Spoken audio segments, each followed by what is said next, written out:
Hey guys, it's Kim from Runaway Homestead, and I am making chicken soup today. I'm gonna can up some chicken soup, and this recipe I got off of the freshpreserving.com.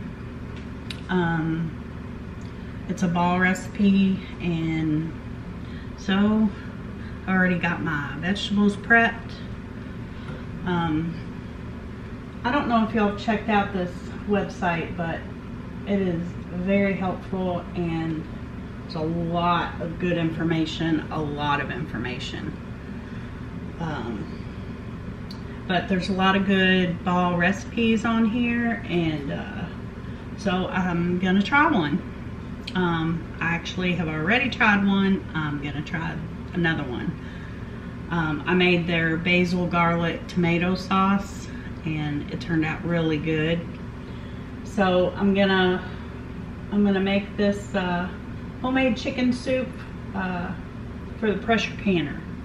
So it says to combine our chicken stock, which is 16 cups. I already had 8 in there, and I just put 8 more.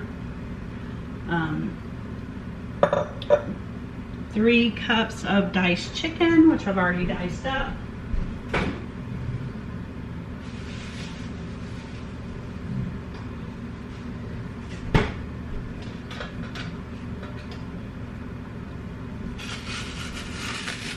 I just diced it into bite-sized pieces.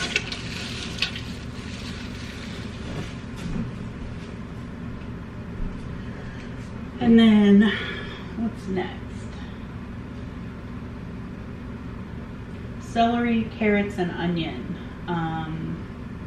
So 1.5 cups of celery diced, 1.5 cups of carrots diced, and then 1 cup of diced onion, which I have already done here. So my celery, carrots, and onions are going in there. I guess I better turn my burner on.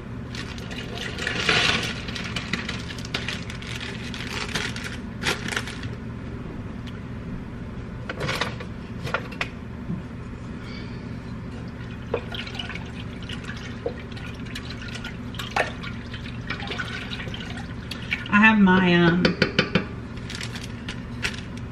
my jars in here simmering, so that we can add hot food into hot jars. So I'm probably gonna set this aside and get my canner up here so that water can be heating up. So I guess we'll do that.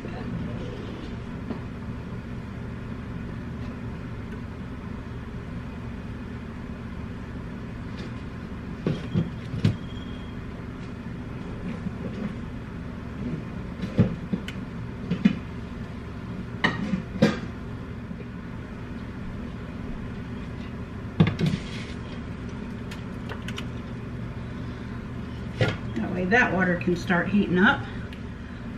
It says to put salt and pepper in here now if you want to. I think I'm just gonna put a teaspoon of salt into each jar before I fill it. So and then I'll just add pepper to it, you know, when I open it up. You can use this, like if you have extra rice left over, you could have chicken and rice soup, or you could add pasta to this, or whatever, or nothing, or you could just eat it the way it is. I'm gonna bring this to a boil and then reduce the heat and let it simmer for 30 minutes. So we're gonna do that now. Okay, so we have brought this to a boil. So I'm just gonna replace the lid and turn this down and then just let it simmer for 30 minutes. I think I'll set my timer for 30 minutes. There we go. Okay, while this is simmering, I thought I would show you this website. So it's just freshpreserving.com,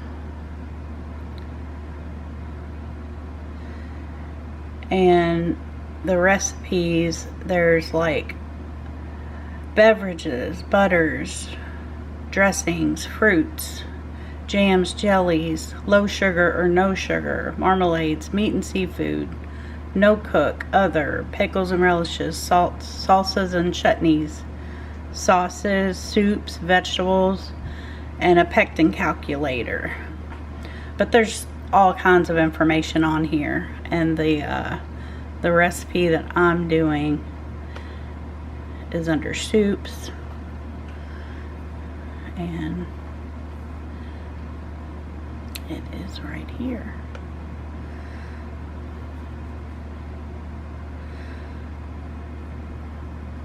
And it tells you like everything to do. So if you're new to canning, I'm gonna get my hot jars out and get them ready because my timer is about to go off.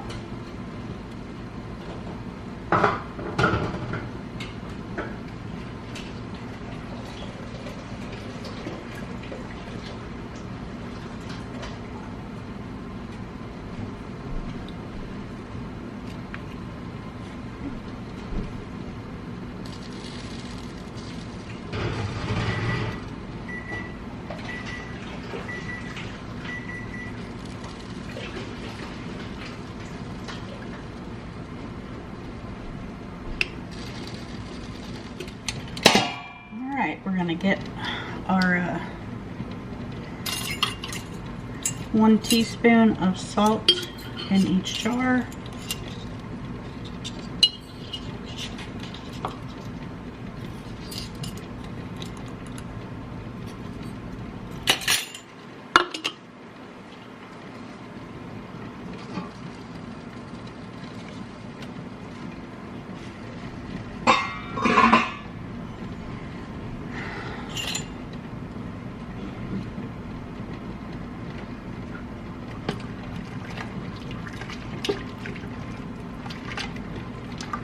Let's see how accurate this is.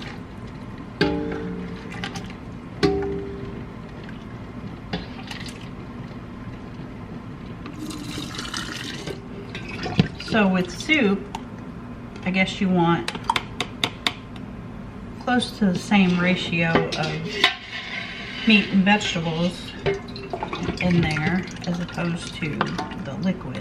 So I want to get all of my vegetables and meat in here.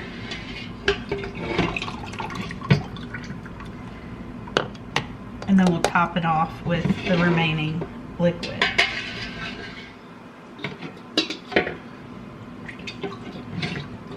Top it off, leaving an inch of space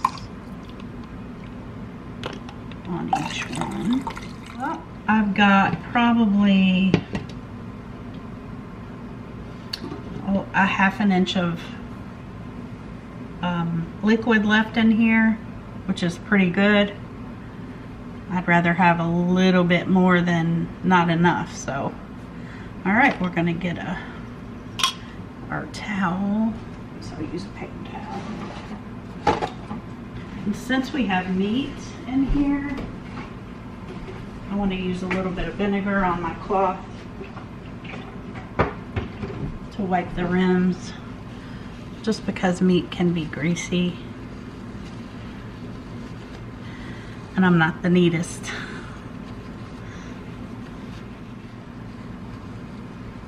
All right, get our lids on.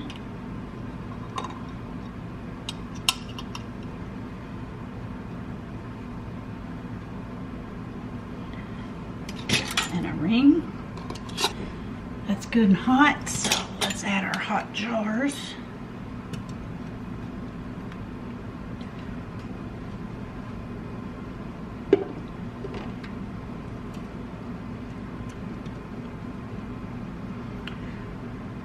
broth is so clear and pretty.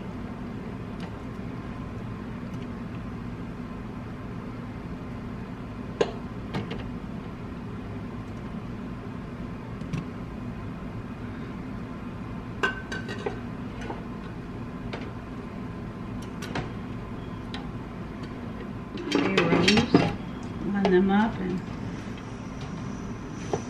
close it. Get that on. Oh, I really need to switch burners because this burner is my largest burner. And for these glass top, smooth top stoves, it says you need to use a burner. Well, I guess with any, you want to use the biggest burner for your pot, for your canner. I'm going to bring this up to a boil, and then we'll come back and see what that looks like. So I don't know if you can see that this is starting to, something dark. This is starting to vent. I'm gonna wait till it's a pretty steady stream of steam, and then I'll set my timer for 10 minutes.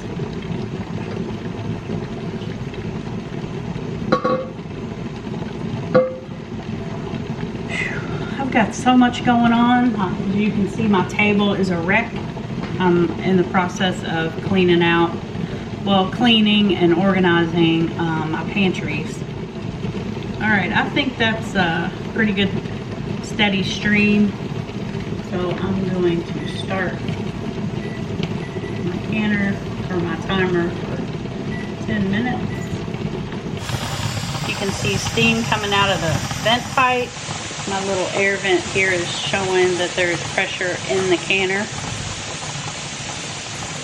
Alright, so when my timer goes off, because my altitude is at or below 1,000 feet, I will be using a 10-pound weight. You'll have to check and see what your altitude is and decide which weight you need to use. Once I get the weight on and I have 90 minutes, then I can tackle that. Oh, there we go. Alright, so our 10 minutes is up. We've been venting the steam for 10 minutes, and now I'm going to add my 10-pound weight on the vent pipe. So once this starts a gentle rocking motion, I will start my 90 minutes. Okay, we have a gentle rocking motion, and I've lowered the temperature and waited. I lowered it just a little bit. You don't want it rocking crazy, you just want a gentle rocking motion. So give the temperature time to stabilize, and then once you reach a good rocking motion, then you start your timer, and there you go. So now I've got 90 minutes, and I'm gonna go take my chicken broth and go tackle that mess on the table. So we'll come back and see what the finished product looks like. Okay, my timer went off. I turned the heat off, but I'm gonna move it off the burner. I'm gonna move it off the heat.